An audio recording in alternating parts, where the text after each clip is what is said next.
हापुड़ के Chhijarsi toll plaza पर प्रियंका गांधी का कांग्रेस कार्यकर्ताओं ने स्वागत किया। मुरादाबाद में राहुल की न्याय यात्रा में शामिल हुए। न्याय यात्रा के लिए मुरादाबाद पहुंचे राहुल गांधी। सपा सांसद एसटी हसन भी राहुल की यात्रा में शामिल हुए। कांग्रेस महासचिव जयराम रमेश का बड़ा बयान, कहा बीएसपी के लिए हमारे दरवाजे खुले, बीजेपी को हराना चाहती हैं तो साथ।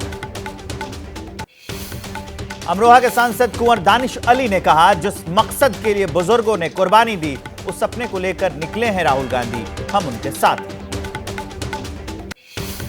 2024 लोकसभा चुनाव को लेकर कांग्रेस आप में सीटों को लेकर सहमति बन गई है। अब से कुछ देर के बाद प्रेस कॉन्फ्रेंस होगी।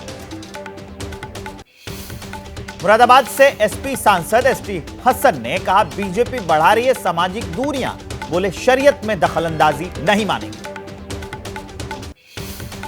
बसपा सुप्रीमो मायावती के सवाल पर दानिश अली ने एबीपी न्यूज से कहा, पूरे विपक्ष को एकजुट होकर बीजेपी को हराना चाहिए। बिहार के डिप्टी सीएम सम्राट चौधरी ने राहुल गांधी पर देश लूटने का आरोप लगाया। राहुल पर भी निशाना साधा, कहा कि नीतीश संजीवनी देते। मध्य प्रदेश में भारत जोड़ो न्याय यात्रा में शामिल होंगे वरिष्ठ नेता कमलनाथ। 2 से 6 मार्च तक यात्रा गुजरने के दौरान उसमें हिस्सा लेंगे।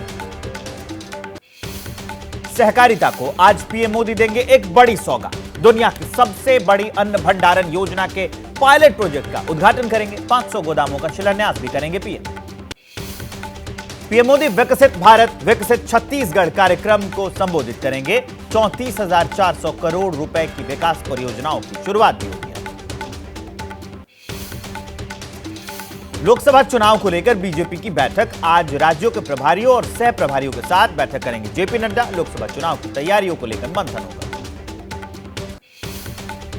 यूपी को लेकर आज अमित शाह, सीएम योगी और दोनों डेप्यूटी सीएम के साथ बैठक होगी। एमएलसी और लोकसभा चुनाव की तैयारियों पर चर्चा करेंगे। राज्यसभा चुनाव को लेकर विधायकों संग बैठक करेंगे अखिलेश यादव। यूपी में 10 सीटों पर 11 उम्मीदवार, 27 फरवरी को मतदान। राज्यसभा चुनाव में बीजेपी उम्मीदवार का साथ देंगे राजा भैया। सूत्रों के हवाले से खबर, बीजेपी ने लोकसभा चुनाव में राजा की पार्टी के दावे पर विचार करने का भरोसा दिया। किसानों का आंदोलन जारी, आज देश भर में शुभकरण सिंह सहित 4 शहीद किसानों की स्मृति में कैंडल मार्च निकालेंगे। किसान आंदोलन पर बोले इमरान मसूद, कहा सरकार किसान के साथ कर रही है छल, किसान समझ चुका है, अब बहकावे में नहीं आएगा, अब जनता चुनाव में इसका जवाब देगी। यूपी कांग्रेस के अध्यक्ष अजय राय ने कहा, किसान आंदोलन में मारे गए लोगों पर खड़े होकर जयंत चौधरी ने बीजेपी को समर्थन दिया। जयंत चौधरी के निर्णय से किसान नाराज। मराठा समुदाय को 10% आरक्षण प्रदान करने वाला विधेयक पास होने के बाद भी मनोज जरांगे संतुष्ट नहीं है। जरांगे ने आज महाराष्ट्र भर में सड़क जाम का ऐलान किया। यूपी में पुलिस भर्ती पेपर लीक पर बवाल। आरओ एआरओ परीक्षा में पर्चा आउट होने का आरोप है। परीक्षा दोबारा कराने की मांग पर प्रयागराज में प्रदर्शन किया छात्रों ने। दिल्ली विश्वविद्यालय का 100वां दीक्षांत समारोह आज, उपराष्ट्रपति जगदीप धनखड़ छात्रों को डिग्री देंगे। दिल्ली के सीएम अरविंद केजरीवाल आज गोविंदपुरी में पानी के बढ़े बिल पर लोगों से बात करेंगे। वन टाइम सेटलमेंट स्कीम को लेकर लोगों से बातचीत होगी। यहां मनी लॉन्ड्रिंग मामले में आम आदमी पार्टी के विधायक अमानतुल्लाह खान की जमानत याचिका पर राउज एवेन्यू कोर्ट में होगी सुनवाई। खान पर दिल्ली वक्फ बोर्ड में अवैध हायरिंग और संपत्तियों को लीज पर देने का आरोप। दिल्ली शराब नीति मामले में गिरफ्तार संजय सिंह के करीबी सर्वेश मिश्रा और अमित अरोड़ा की जमानत याचिका पर सुनवाई है आज। राउज एवेन्यू कोर्ट आज फैसला सुनाएगा। दिल्ली चलो आंदोलन पर किसान नेताओं ने कहा, अगले कदम के बारे में 29 फरवरी को लेंगे फैसला। शंभू और खनौरी बॉर्डर पर किसान डटे हुए। आपको सीधे लिए चलते हैं उत्तर प्रदेश के मुरादाबाद में। राहुल गांधी की भारत जोड़ो न्याय यात्रा चल रही है और वहां पर हमारे संवाददाता जैनेंद्र आपको दिख रहे हैं पल पल का अपडेट देने के लिए। क्या चल रहा है मुरादाबाद में जैनेंद्र, ओवर टू यू। बिल्कुल, मुरादाबाद से राहुल गांधी की भारत जोड़ो न्याय यात्रा शुरू हो गई है। दूसरा चरण है ये उत्तर प्रदेश में चंदौली से पहले कानपुर तक और अब मुरादाबाद से आगरा तक के लिए राहुल गांधी की यात्रा निकल चुकी है और पहली बार प्रियंका गांधी, कांग्रेस की राष्ट्रीय महासचिव और उत्तर प्रदेश की पूर्व प्रभारी, वो राहुल गांधी के साथ इस यात्रा में शामिल हो रही हैं। तस्वीरें आप देख सकते हैं मुरादाबाद की हैं। मुरादाबाद में फिलहाल एक रोड शो चल रहा है। खुली जीप में राहुल गांधी और उनके साथ उनकी बहन प्रियंका गांधी मौजूद हैं और मुरादाबाद की सघन बस्ती के इलाके से होती हुई ये पदयात्रा आगे की तरफ बढ़ रही है। तकरीबन 3 से 4 किलोमीटर का ये रोड शो है जो कि मुरादाबाद से निकाला जा रहा है। अहम बात है कि अब ये भी देख रहे हैं कि इस यात्रा में कांग्रेस के साथ साथ समाजवादी पार्टी के झंडे भी नजर आ रहे हैं। राहुल गांधी की यात्रा चंदौली से जब कानपुर पहुंची तब तक औपचारिक ऐलान नहीं हुआ था कांग्रेस और समाजवादी पार्टी के गठबंधन का, लेकिन अब गठबंधन का ऐलान हो चुका है और इसके बाद जो यात्रा शुरू हुई है दूसरे चरण में, उसमें कांग्रेस के साथ समाजवादी पार्टी के झंडे भी नजर आ रहे हैं। इस यात्रा में समाजवादी पार्टी की जो स्थानीय सांसद हैं ST हसन, वो भी शामिल हैं, वो शरीक हो रहे हैं।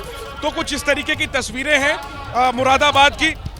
लोकसभा चुनाव से पहले राहुल गांधी की ये यात्रा काफी अहम मानी जा रही है, खासतौर पर उत्तर प्रदेश, जहां पर कि पिछली बार केवल 1 सीट कांग्रेस को मिली थी। इस बार गठबंधन में कांग्रेस 17 सीटों पर चुनाव लड़ रही है।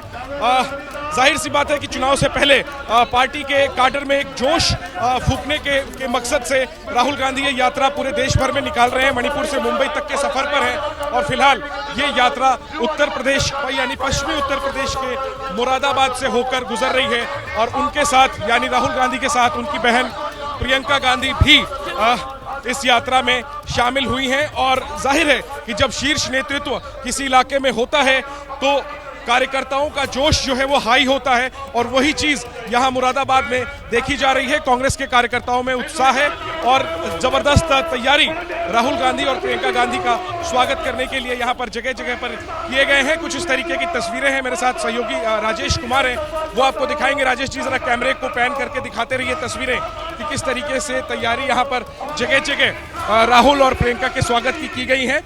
बैलून और जगह जगह बैनर लगे हुए हैं इस पूरे रास्ते में, जिस रास्ते से राहुल और प्रियंका गांधी गुजर रहे हैं। तो राहुल और प्रियंका मुरादाबाद में फिलहाल रोड शो कर रहे हैं और कांग्रेस के कार्यकर्ता जगह जगह उनका स्वागत कर रहे हैं और यात्रा को लेकर भव्य तैयारियां भी नजर आ रही हैं। कल आगरा में अखिलेश यादव इस यात्रा में शामिल होंगे और दोनों नेता पहली बार एक साथ आएंगे गठबंधन के ताजा ऐलान के बाद, और देखना होगा कि किस तरीके का संदेश राहुल गांधी और अखिलेश यादव एक साथ आगरा में देते हैं। लेकिन उसके पहले यात्रा आज मुरादाबाद से होते हुए संभल के रास्ते अमरोहा पहुंचेगी।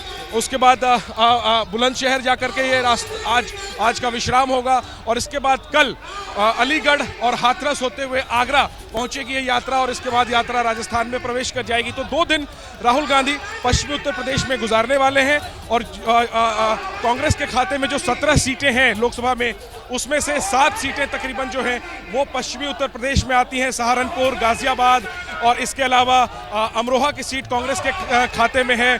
अगर हम उसके आगे चलें तो बुलंदशहर, फतेहपुर सीकरी और झांसी जैसी सीट भी कांग्रेस के पास है। तो इन तमाम इलाकों को प्रभावित करेंगे राहुल गांधी अपनी इस यात्रा के जरिए और इन इलाकों में कहीं ना कहीं अपने कार्यकर्ताओं में जोश फूंकने का काम करेंगे। और एक बात तो साफ है कि शुरू से ही राहुल इस यात्रा के जरिए केंद्र की मोदी सरकार को घेरने की कोशिश कर रहे हैं। तो एक बार फिर प्रधानमंत्री मोदी पर वो हमले बोलेंगे, सरकार की नीतियों पर हमले बोलेंगे और खास तौर पर जाति जनगणना और किसानों को MSP देने का मुद्दा, ये 2 मुद्दे राहुल गांधी लगातार अपनी यात्रा में उठा रहे हैं। तो एक बार फिर पश्चिमी उत्तर प्रदेश के इस हिस्से में राहुल इन मुद्दों को उठाने जा रहे हैं। सबका राहुल गांधी का संबोधन होने वाला है क्या? संबोधित करेंगे वो जनसभा को? नतीजे ही बताएंगे जी। जनसभा को संबोधित करेंगे राहुल गांधी?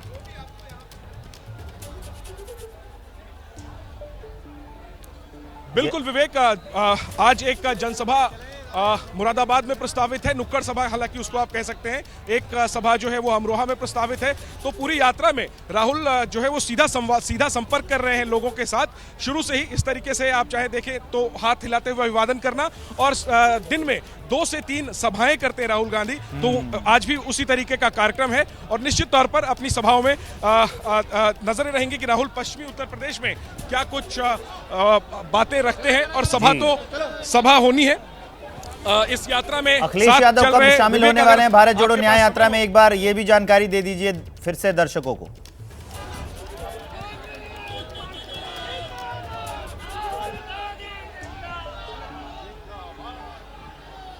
विवेक अपना सवाल दोहराएंगे आप? अखिलेश यादव भारत जोड़ो न्याय यात्रा में कब शामिल होने वाले हैं, एक बार जरा दर्शकों को ये जानकारी भी दे दीजिए अपनी तस्वीरें मुरादाबाद की दिखाते हुए। बिल्कुल बिल्कुल बिल्कुल।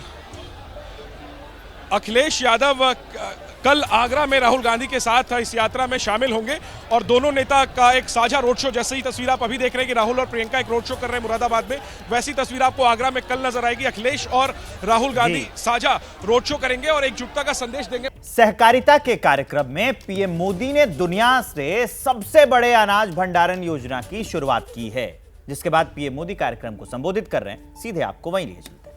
जीवन यापन से जुड़ी एक सामान्य व्यवस्था को बड़ी औद्योगिक क्षमता में बदल सकता है।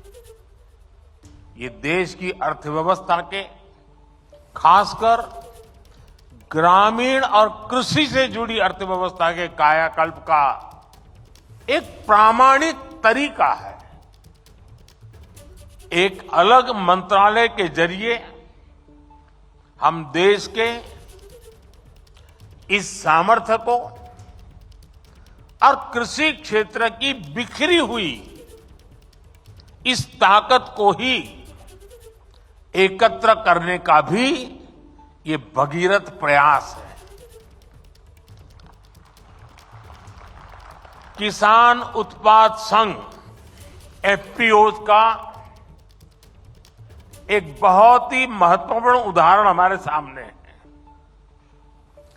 एफपीओज के माध्यम से आज गांव के छोटे किसान भी उद्यमी बन रहे हैं, अपने उत्पादों को विदेशों तक निर्यात कर रहे हैं।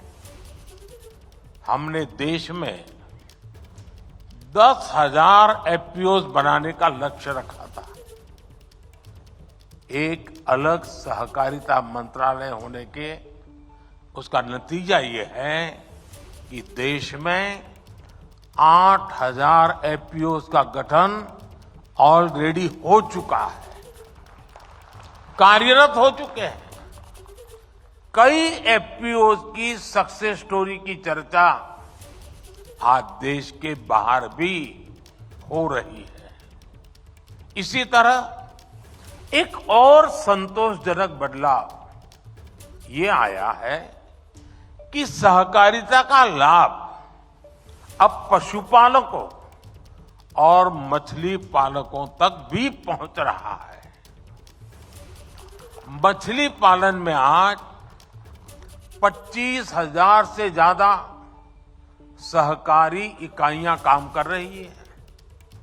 आने वाले 5 वर्षों में सरकार का लक्ष्य 2 लाख सहकारी समितियां बनाने का है,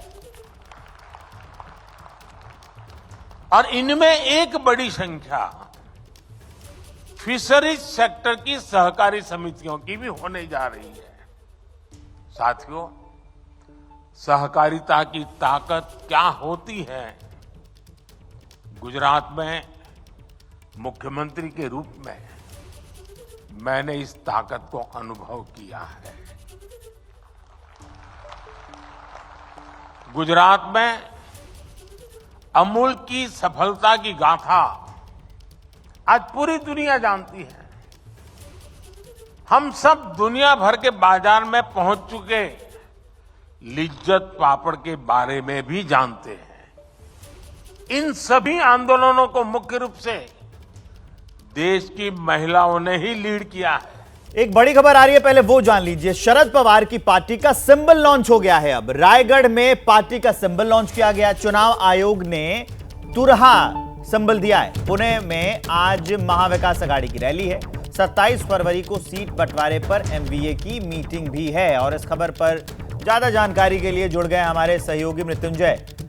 कौन सा सिंबल दिया गया है, जरा इसके बारे में विस्तार से समझाइए मृत्युंजय। जी बिल्कुल, देखिए जिस प्रकार से एनसीपी में विघटन हुआ और उसके बाद से शरद पवार का जो गुट है एनसीपी का, उसे चुनाव आयोग ने एक नया चुनाव चिन्ह दिया परसों रात को। और ये चुनाव चिन्ह है तुतारी। महाराष्ट्र में इसे तुतारी बोलते हैं और हिंदी में तुरहा बोलते हैं। ये एक वाद्य यंत्र है। और अगर इस चुनाव चिन्ह की बात करें तो ये शिवाजी महाराज के शासनकाल में सबसे प्रसिद्ध वाद्य यंत्र हुआ करता था, क्योंकि ये प्रतीक होता था किसी के आगमन का, किसी के कार्यक्रम के शुरुआत का, या छत्रपति शिवाजी महाराज के कार्यक्रमों में जब भी कोई कार्यक्रम की शुरुआत होती तो इस वाद्य यंत्र का को उपयोग में लाया जाता था। तो इसे तुतारी महाराष्ट्र में कहते हैं, हिंदी में इसे तुरहा कहते हैं। इसका लॉन्च परसों चूंकि चुनाव आयोग ने एक पत्र के जरिए इसे दिया, और आज रायगढ़ गए हुए थे शिवाजी महाराज के जन्मस्थली पर, उनके किले पर। और वहाँ पर किले पे एक लोगों के कंधे पर बैठकर, एक जो कंधे पर चलकर, वो काफ़ी ऊंचाई पर जगह है किले की, वहाँ पर गए और वहाँ पर अपने इस चुनाव चिन्ह को, यानी वाद्य यंत्र तुतारी को, तुरहा जिसे कहते हैं, इसे लॉन्च किया। इससे पहले चुनाव आयोग ने पार्टी को कहा था कि नए सिंबल के लिए आवेदन करें। कई प्रकार के आवेदन किए गए थे, कई सिंबल के लिए कुछ उसमें सिंबल जो है आक्रामक पाए गए, तो ऐसे पर चुनाव आयोग ऐसे सिंबल नहीं देता है। लेकिन एक सांस्कृतिक पहचान वाला एक तुतारी या तुरहा, ये चुनाव चिन्ह शरद पवार को मिला है। वहीं आज एक बहुत महत्वपूर्ण दिन है, खास करके इंडिया गठबंधन के लिए, महाराष्ट्र विकास आघाड़ी के लिए। आज पुणे में तीनों दल साथ में बैठेंगे और एक छोटी सी सभा को संबोधित करेंगे। ये कोई सभा जनसभा नहीं है, लेकिन कार्यकर्ताओं के लिए संबोधन के लिए सभी को बुलाया गया है। इसमें जितने इंडिया गठबंधन के दल हैं, चाहे कांग्रेस हो, एनसीपी शरद पवार गुट हो, शिवसेना उद्धव गुट हो, इन सभी के नेता यहाँ पर मौजूद रहेंगे और कार्यकर्ताओं को संबोधित करेंगे। कुल मिलाकर इसे इस तरह से देखा जा रहा है कि इंडिया गठबंधन का जो गठबंधन है महाराष्ट्र में, वो सील हो चुका है। यानी अब ये तय हो चुका है कि ये सब साथ में ही लड़ने वाले हैं। सीट बंटवारे पर जो पेच फंसा हुआ है वो 27 तारीख को मीटिंग हो जाएगी। और कहीं ना कहीं आज जब कार्यकर्ताओं को एक साथ सामूहिक संबोधन किया जाएगा, तो कुल मिलाकर इसे हम कह सकते हैं कि महाराष्ट्र में चुनावी बिगुल इंडिया गठबंधन की तरफ से बच चुका है और एक सामूहिक जो सभा से संबोधन होता है उसकी शुरुआत हो चुकी है। तो आज इंडिया गठबंधन के नजरिए से दो बड़ी बातें हो रही हैं। एक तो ये नया चुनाव चिन्ह मिल गया है और उसको लॉन्च भी कर दिया है शरद पवार ने, और दूसरी तरफ 3 बजे दोपहर को पुणे में एक जनसभा को संबोधित इंडिया आप हमारे साथ रहिए बने हुए। इस बीच आप देखिए कि कांग्रेस और आम आदमी पार्टी की ज्वाइंट प्रेस कॉन्फ्रेंस सीट बंटवारे के बाद सामने आ रही है। हम उसकी तस्वीरें हम दिखा रहे हैं आपको। तो आम आदमी पार्टी और कांग्रेस की साझा प्रेस कॉन्फ्रेंस कुछ ही देर में होगी। अपने अपने पक्ष रखे जाएंगे, क्योंकि लगातार कयास लगाए जा रहे थे। ये सवाल भी पूछा जा रहा था कि इंडिया गठबंधन में दिल्ली के अंदर आम आदमी पार्टी और कांग्रेस के बीच में बात बनेगी कि नहीं बनेगी, क्योंकि जैसे नेताओं के बयान सामने आ रहे थे, जिस तरह से उठापटक की खबरें सामने आ रही थी, उस तरह से तो राह काफी मुश्किल लग रही थी। लेकिन अब फाइनली खबर निकलकर सामने ये आई कि आम आदमी पार्टी और दिल्ली में कांग्रेस के बीच में सीट गठबंधन को लेकर बातचीत हो गई, फाइनल हो गई। अब उसी का ऐलान करने के लिए, उसी पर आधिकारिक बयान देने के लिए, उसी पर अपना पक्ष रखने के लिए कांग्रेस और आम आदमी पार्टी के नेता सामने आए हैं इंडिया के बैनर तले। अब वो बताएंगे कि किन किन सीटों पर बातचीत जो है वो फाइनल हुई है, किन सीटों पर। जो सूत्रों के हवाले से खबर है उसके हिसाब से अभी तक ये है कि जो दिल्ली में 7 सीटें हैं, उनमें आम आदमी पार्टी 4 सीटों पर नई दिल्ली, पूर्वी दिल्ली, पश्चिमी दिल्ली और दक्षिणी दिल्ली पर अपने उम्मीदवार उतारेगी। उधर जो कांग्रेस है वो उत्तर पूर्व दिल्ली, चांदनी चौक और उत्तर पश्चिम दिल्ली में अपने अपने कैंडिडेट जो हैं वो उतारेगी। इसमें सिर्फ दिल्ली ही नहीं, और भी जब आम आदमी पार्टी और कांग्रेस अपना पक्ष रख रहे होंगे तो बाकी राज्य जो हैं वहां पर भी कैसे सीटों का बंटवारा हुआ है, जैसे दिल्ली में, हरियाणा में, गुजरात और चंडीगढ़ में, उस पर भी अपनी बात रखी जाएगी। प्रेस कॉन्फ्रेंस की शुरुआत हो गई है, एक बार सुनते हैं, फिर आगे की जानकारी मैं आपको दे दूंगा। संदीप पाठक जी, आतिश जी, सौरभ,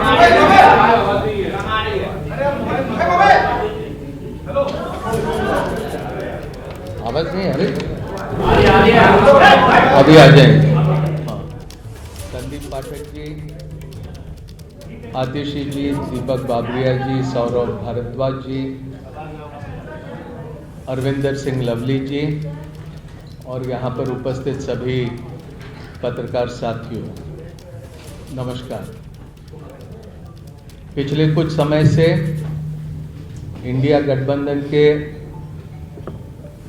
विभिन्न राजनीतिक दलों के साथ में लोकसभा के सीट शेयरिंग को लेकर चर्चा चलते रही और आपको इस बात की जानकारी है कि 2 दिन पहले ही समाजवादी पार्टी के साथ भारतीय राष्ट्रीय कांग्रेस पार्टी का सीट शेयरिंग को लेकर समझौता हुआ।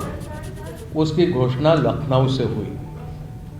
समाजवादी पार्टी को 1 सीट लोकसभा की खजुराहो, ये मध्य प्रदेश में देने का भी ऐलान लखनऊ से किया गया। पिछले दिनों में आम आदमी पार्टी के साथ लंबी चर्चा हुई और चर्चा के उपरांत भारतीय राष्ट्रीय कांग्रेस और आम आदमी पार्टी के बीच सीटों को लेकर समझौता हुआ है, जिसको आपके समक्ष यहां पर मैं रखने का काम करूंगा। मुझे खुशी है कि 2 महत्वपूर्ण राजनीतिक दल इंडिया गठबंधन के आने वाला लोकसभा चुनाव का पूरा जिम्मा एक साथ संभालेंगे और जिस तरह की परिस्थितियां आज मुल्क में बनी है, जो चुनौतियां हमारे लोकतंत्र और हमारे संविधान के सामने बनी है, उनका मुकाबला करने के लिए इंडिया गठबंधन पूरी तरह से सशक्त तरीके से उसका मुकाबला करने के लिए तैयार है और उसी कड़ी में आम आदमी पार्टी और कांग्रेस पार्टी का सीटों को लेकर समझौता हुआ।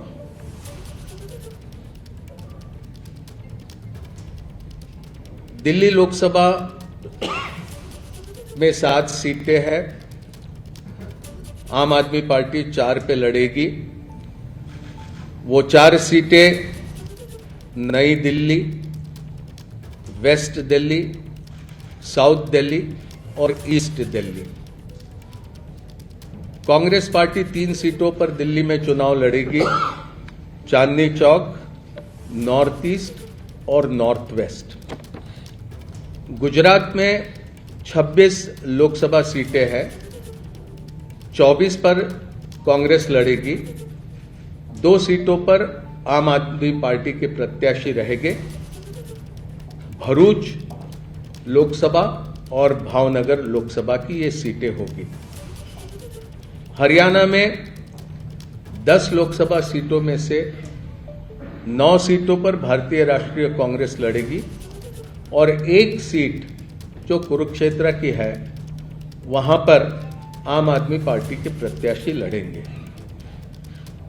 चंडीगढ़ को लेकर लंबी चर्चा हुई, लेकिन आखिरी में यह तय किया गया कि चंडीगढ़ में भारतीय राष्ट्रीय कांग्रेस के प्रत्याशी चुनाव लड़ेंगे। गोवा में भी, खास करके दक्षिण गोवा में विस्तार से चर्चा हुई, लेकिन फिर यह तय किया गया कि गोवा की दोनों सीटें ये भारतीय राष्ट्रीय कांग्रेस पार्टी लड़ेंगी। तो संक्षेप में ये सीटों को लेकर ये जानकारी आपके समक्ष रखनी थी।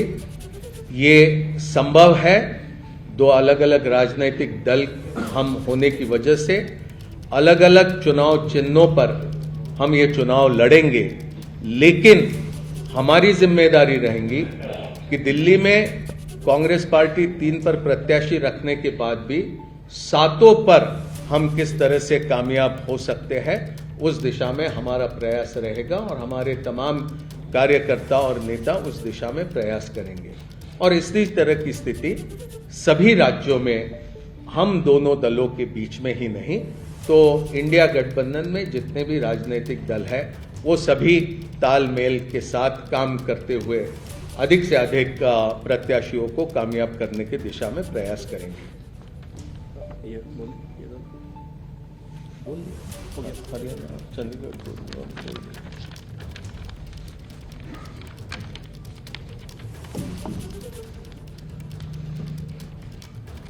धन्यवाद मुकुल जी, आप सबका स्वागत है।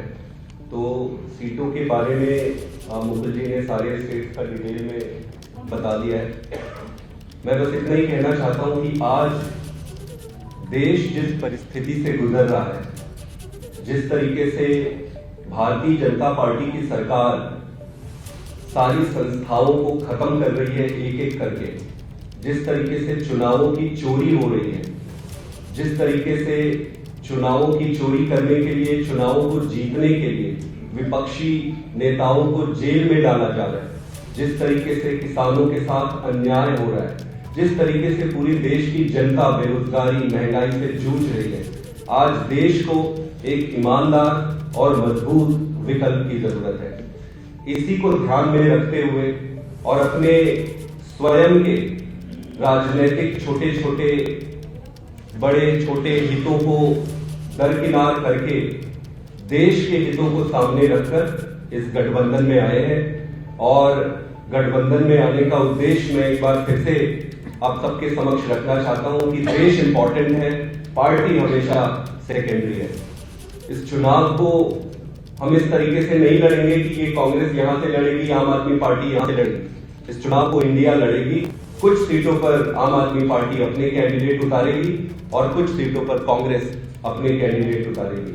मेरा ये मानना है कि भारतीय जनता पार्टी के जो कैलकुलेशन और जो भी इन्होंने अपनी रणनीति बनाई थी, वो सारा इस अलायंस के बाद से उलटफेर हो जाएगा और देश की जनता के साथ मिलकर ये चुनाव लड़ेंगे और ये चुनाव जीतेंगे। बहुत बहुत धन्यवाद।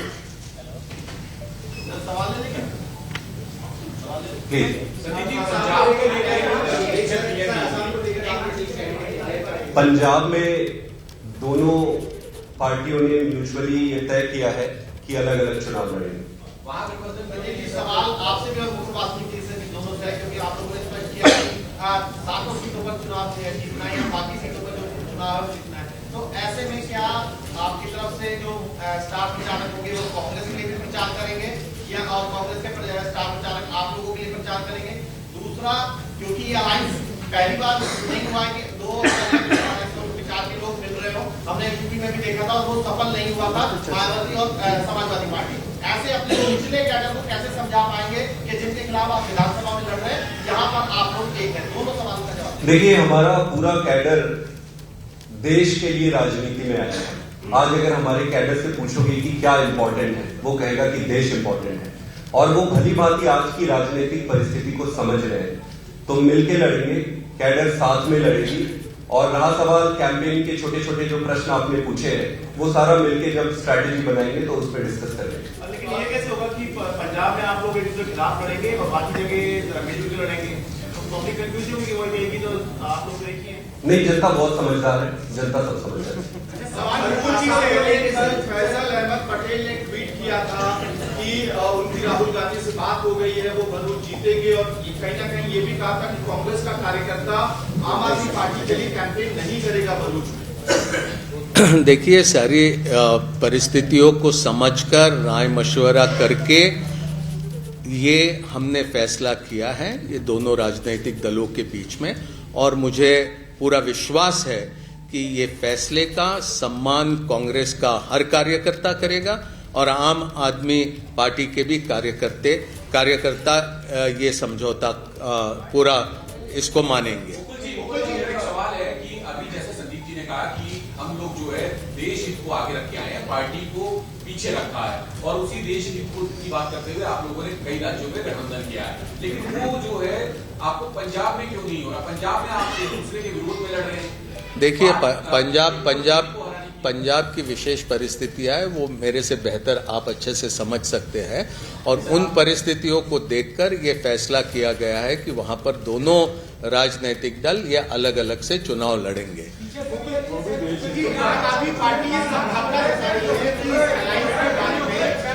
अरविंद केजरीवाल की मुश्किलें बढ़ेंगी अगर ये अलायंस हुआ। आम आदमी पार्टी ने इसकी प्रेस कॉन्फ्रेंस भी की थी, तो कांग्रेस इसे कैसे देखती है कि अरविंद केजरीवाल की मुश्किलें बढ़ेगी सीबीआई और ईडी को लेकर?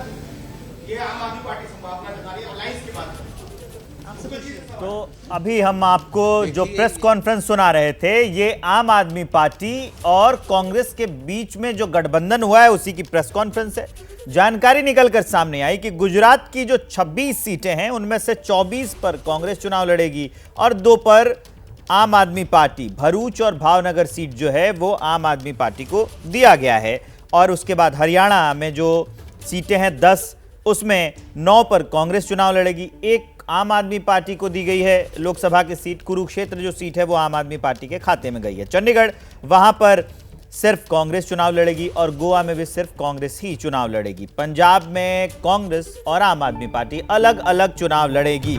इंडिया गठबंधन एक दूसरे को सपोर्ट करेगा, अपने दलों को। आम आदमी पार्टी और कांग्रेस के बीच में गठबंधन का ऐलान हो गया है। दिल्ली में आम आदमी पार्टी 4 सीटों पर चुनाव लड़ेगी। तो अब गठबंधन जो है वो फाइनल हो गया है आम आदमी पार्टी और कांग्रेस के बीच में। उसकी जानकारी हम आपको दे रहे हैं।